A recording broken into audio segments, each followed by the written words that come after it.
शिला प्रभुपाद की जय, गुरु गौरांग की जय। तो कल के सत्र में हमने सुना था, शुद्ध कीर्ति प्रभु देखते हैं कि मेरे गुरु भाई, मेरे गुरु बहन प्रभुपाद से कितना प्रेम करते हैं।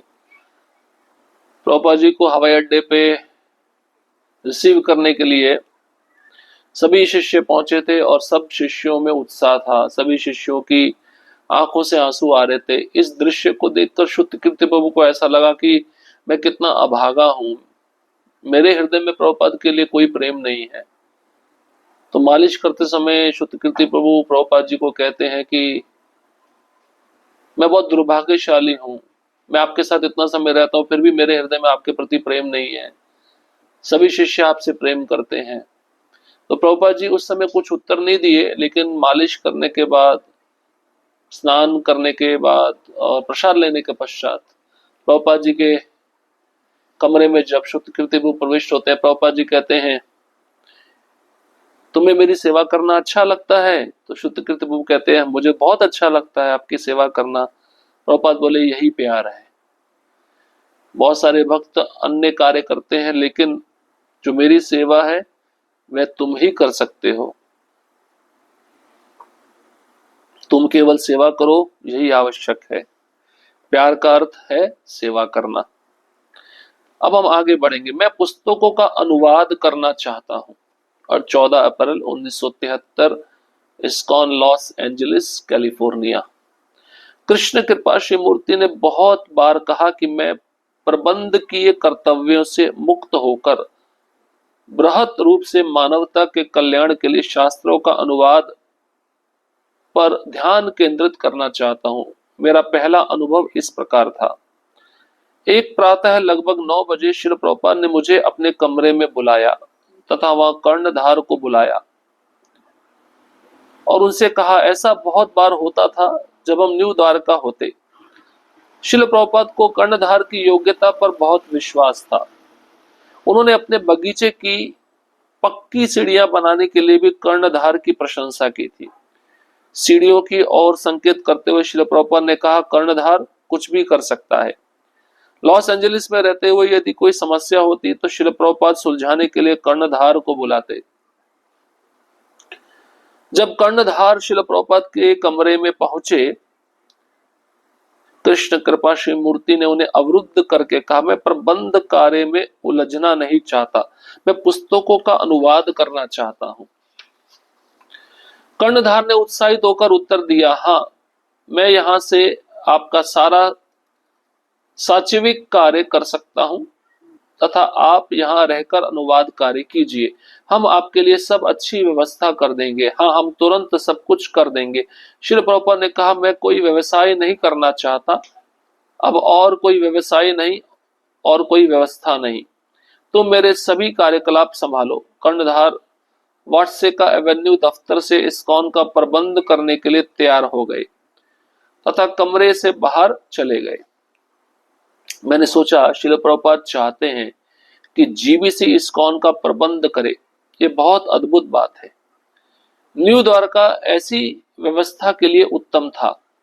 यहाँ श्रील प्रभुपाद के लिए सभी सुविधाएं थी। मैंने जैसे उद्यान, जो श्रील प्रभुपाद का मनपसंद स्थान था, यदि वे चाहे तो वर्षों तक वहां रह सकते थे तथा पूरे दिन अनुवाद कर सकते थे।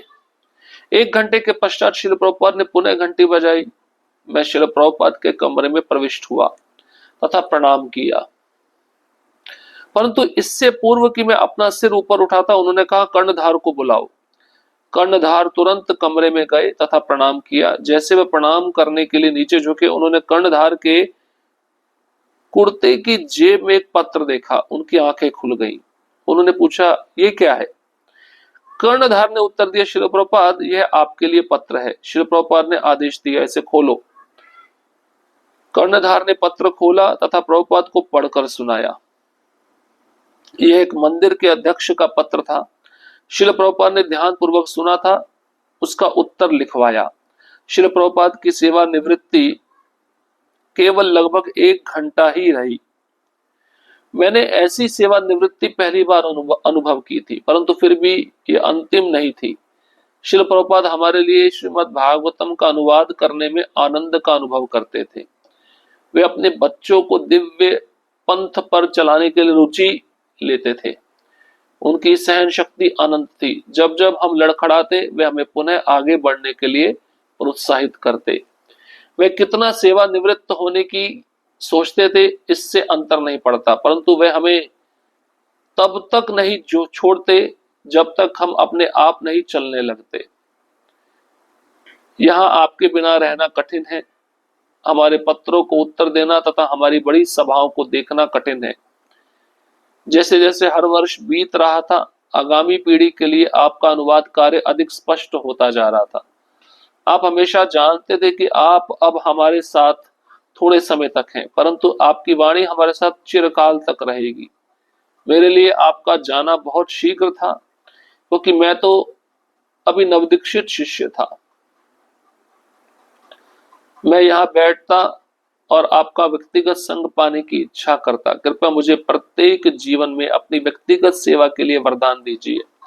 जय श्री प्रभुपाद। तो सन्यासी को बहुत सारा मैनेजमेंट करना पड़ता है, अपने शिष्यों को संभालना पड़ता है और मंदिर की व्यवस्थाओं को भी देखना पड़ता है। श्री प्रभुपाद जी एक समय तक आकर कहे कि अब मैं ये नहीं करना चाहता, मैं खाली पुस्तकों का अनुवाद करना चाहता हूं जिससे मानव समाज का कल्याण हो सके। तो प्रभुपाद जी निवृत्त होना चाहते थे मैनेजमेंट से, रिटायर्ड होना चाहते थे ताकि वह पुस्तकों को ज्यादा से ज्यादा लिख सके। तो एक दिन सुबह सुबह 9 बजे लॉस एंजलिस में प्रभुपाद जी ने शुद्ध कीर्ति प्रभु को कहा कर्णधार को बुला के लाओ। और कर्णधार प्रभु जब प्रभुपाद जी के कमरे में प्रवेश करते हैं तो प्रणाम करते हैं। प्रणाम करते ही प्रभुपाद जी कहते हैं कर्णधार प्रभु के विषय में कि ये पक्का कार्य करता है, पक्की सेवा करता है। सीढ़ियों की ओर इशारा करते हुए प्रभुपाद जी कहते हैं मेरे कहने पर कर्णधार ने पक्की सीढ़ियां बनवाई और प्रभुपाद जी उनकी प्रशंसा भी की है। और प्रभुपाद जी कहते हैं कर्णधार कुछ भी कर सकता है। तो प्रभुपाद जी ने कर्णधार के समक्ष एक प्रस्ताव रखा कि मैं अब मैनेजमेंट के कार्य में ज्यादा उलझना नहीं चाहता हूं, मैं पुस्तकों का अनुवाद करना चाहता हूं। तो कर्णधार प्रभु कहने लगे इसमें क्या चिंता की बात है प्रभुपाद जी, आप मैनेजमेंट छोड़ दीजिए, हम संभाल लेते हैं और हम ज्यादा से ज्यादा समय आपको पुस्तकों का अनुवाद करने के लिए देंगे। और अगर आप चाहते तो आप लॉस एंजलिस में ही रहकर, न्यू द्वारका में रहकर पुस्तकों का अनुवाद कर सकते हैं। यहाँ पे वातावरण भी अच्छा है और जितना समय आप चाहते हैं आप रह सकते हैं। तो प्रभुपाद जी ने कहा मैं कोई व्यवसाय नहीं चाहता हूं, ना कोई व्यवस्था चाहता हूं, बस तुम मेरे कार्यकलाप को संभाल लो, इस मैनेजमेंट को संभाल लो। तो शुद्ध कीर्ति प्रभु कहते हैं 1 घंटे के अंदर अंदर प्रभुपाद जी ने सारी मैनेजमेंट की सेवा कर्णधार प्रभु के कंधे पर दे दी, उनको जिम्मेदारी दे दी और कर्णधार तुरंत उसको स्वीकार कर लिए। कर्णधार को प्रभुपाद जी तुरंत बुलाए और कर्णधार के जेब में एक पत्र रखा था। तो उस पत्र को देखकर प्रभुपाद जी बोले इसको पढ़ो। कर्णधार प्रभु ने एक मंदिर के अध्यक्ष का पत्र पढ़कर प्रभुपाद जी को सुनाया और प्रभुपाद जी ने अंतिम पत्र का उत्तर दिया। शुद्ध कीर्ति वो कहते हैं प्रभुपाद जी की ऐसी सेवानिवृत्ति केवल लगभग 1 घंटा ही रही और ऐसी सेवानिवृत्ति मैंने पहली बार अनुभव की थी, जो कि अंतिम नहीं थी, क्योंकि गुरु को बीच बीच में शिष्यों को समय देना पड़ता है, तो वो भी मैनेजमेंट का ही एक सेवा कहलाता है। लेकिन फिर भी प्रभुपाद जी हमारे लिए श्रीमद् भागवतम का अनुवाद करने में आनंद का अनुभव करते थे। अपने शिष्यों को, अपने बच्चों को दिव्य मार्ग पर चलाने के लिए रुचि लेते थे और प्रभुपाद जी की सहन शक्ति अनंत थी। शुद्ध कीर्ति प्रभु कहते जब भी हम लड़खड़ाते, डगमगाते, तो प्रभुपाद जी हमें आगे बढ़ने के लिए प्रोत्साहित करते अपने दिव्य वचनों के द्वारा। अब कितना वे सेवानिवृत्त हो पाए इस पे चर्चा नहीं करनी चाहिए, इससे कोई अंतर नहीं पड़ता है, परंतु वे हमें तब तक नहीं छोड़ते जब तक हम अपने आप नहीं चलने लग जाते। तो देखा जाता ना, जब तक माँ भी बच्चे को तब तक पकड़े रहती जब तक वह अपने आप चलना शुरू नहीं कर देता। तो शुद्ध कीर्ति प्रभु कहते प्रभुपाद जी आपके बिना रहना बड़ा कठिन है। हर वर्ष बीत रहा है, आगामी पीढ़ी आपके द्वारा किए गए अनुवाद कार्य को स्पष्टता से देख रही है, और आप हमेशा जानते थे कि आप हमारे साथ हमेशा के लिए रहने वाले नहीं हैं। अभी आप हमारे साथ थोड़े समय के लिए है, परंतु आपकी वाणी तो हमारे साथ सदैव रहेगी।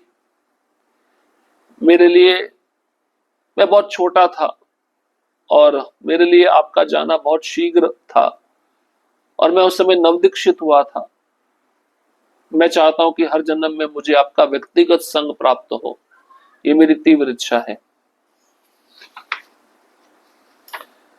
तो कैसे प्रभुपाद जी चाहते थे कि ज्यादा से ज्यादा मैं पुस्तकें लिखूं, उसके लिए समय भी चाहिए, और मैनेजमेंट का कार्य उलझा देता है। ज्यादा समय पुस्तकों के लिखने के लिए प्रभुपाद जी को नहीं मिल पाता था, कारण यह था मैनेजमेंट। इससे प्रभुपाद जी ने धीरे धीरे सारा मैनेजमेंट अपने शिष्यों को दिया और वे स्वयं पुस्तकों को अनुवाद करने में लग गए। प्रभुपाद जी की इच्छा थी कि मैं रामायण पे भी लिखूं, महाभारत पे भी लिखूं, लेकिन उतना समय प्रभुपाद जी के पास में नहीं था।